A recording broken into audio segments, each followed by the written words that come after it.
We are now in Tabobong, Cebu. This is one of the towns that have been hit.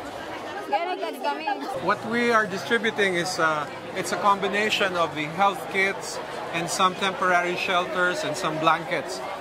The food that we're also distributing can be used by a family over a period of 3 weeks for a 5-member family. She's really happy that help came, and yeah, but she was actually praying that help will come so that their pain and suffering will be eased. I'm very thankful. I know that these relief goods will help us for food, our sustenance, and for starting over. I have seen a lot of disasters, but I think this is the first time the world is coming together to help the Filipino people.